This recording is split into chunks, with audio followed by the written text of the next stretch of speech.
And you know, you don't have to wonder what I'm going to do or if I'll do what I say I'll do, because you have a 12-year record of what I've done in the past. And what I've done in the past is I sponsored legislation to open up drilling on Otero Mesa.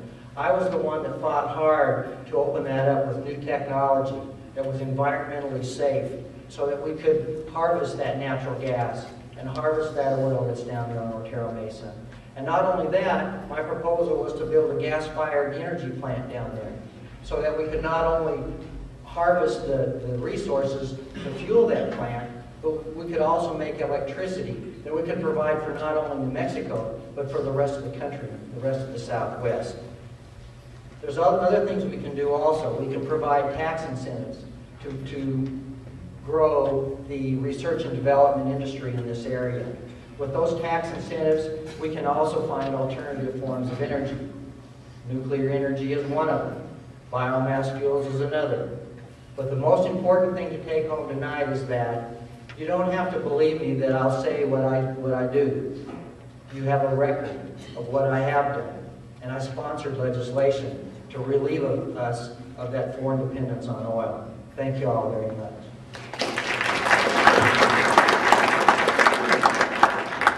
Thank you. Let me tell you a little bit what I think about vision. I think it's knowing where we are now so we can see the realities, opportunities, and challenges for tomorrow.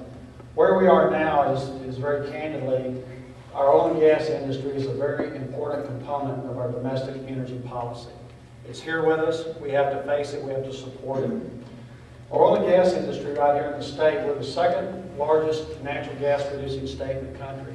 Number 5 and number 6 in crude oil. It's an important component not only of our economy, but also assuring that America has a strong energy supply. We import about 11 million barrels a day right now, predominantly from the Middle East, South America, and Russia. I think the first thing we can do is open up federal lands, do a better job encouraging our oil and gas companies to come onto the federal lands and explore in a responsible manner. I also think what we should do is look at some of the regulatory issues that our construction groups have faced when they try to build new refineries. The Environmental Protection Agency, I could tell you some stories that will raise the hair on your back. But we had to park a drilling rig about 2 years ago in Roosevelt County for 6 weeks because of the breeding season of the prairie chicken. So when you look at the prairie chicken and the breeding season of it, overruling what our domestic energy supplies really need, I think that's a wrong misjudgment. Absolutely, diversification of energy, whether it's renewable energy from wind and solar, I think there are fantastic tax incentives left that we can really put in place to encourage businesses to do the research and development aspect of it. Nuclear power plants, I think that is an important component of tomorrow. We have to embrace that. But I will say this, Congress and the federal government is too involved in our lives today. So when I talk about conservation, you're going to hear me talk about as a congressman, encouraging conservation, not legislating. Thank you.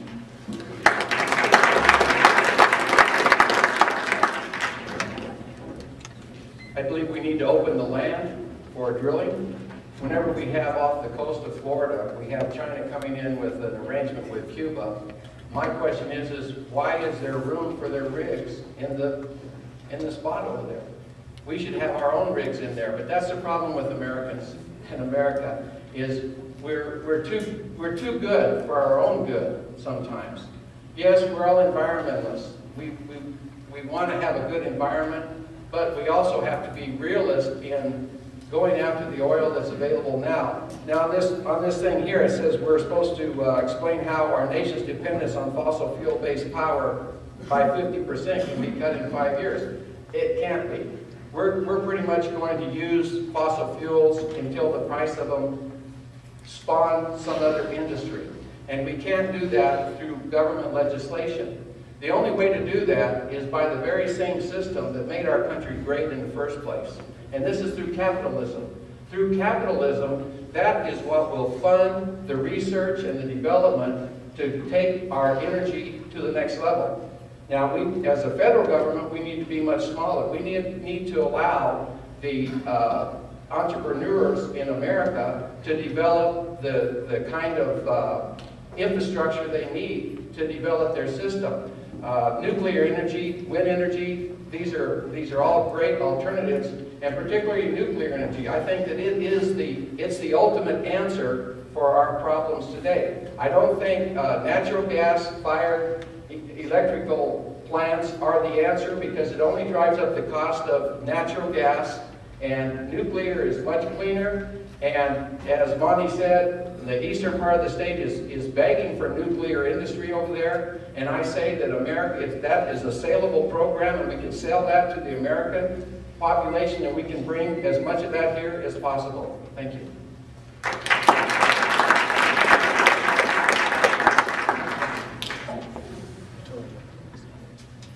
The way I read the question, it's really saying that we should get off fossil fuels completely. So I'm not going to talk about oil and gas refineries, because it looks like to me the question really is, what are we going to do to get off of oil completely?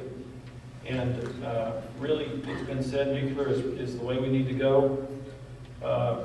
You know, there's other things going on. There's an algae plant in Carlsbad that's working on biofuel. There's, you know, personally, I don't think the ethanol deal is right. It's really driving up the cost of feed, and it's going to really drive up the cost of food at the grocery store, because it's taking 2 gallons of diesel to produce 3 gallons of ethanol. So I'm not really in favor of pushing the ethanol deal. But I think hydrogen is another area we could look into. I think hydrogen cars may be where we come from, and that hydrogen can be made from the nuclear power we generate. So what would I do to make this happen in 5 years? I think the thing would be is we need to decrease the amount of red tape it takes to open a nuclear plant. I think there's a way we can do it safely, and we need to get the EPA and the environmentalists out of the process. The second thing I think we can do is we need to create tax incentives for making up new technology. So if you're able to do hydrogen technology, then you should get huge tax incentives. Same thing with algae or other possibilities. You know, I'm in favor of solar and wind. I just put up 10 solar panels on a well there at the house, and it works great. We're running an oil rig off of it, or a derrick off of it. So I know that works in New Mexico. The other thing is, on all the ranches we have out here, there's people coming and talking about wind generation. I think that's going to be a real plus for New Mexico if we can handle looking at the great big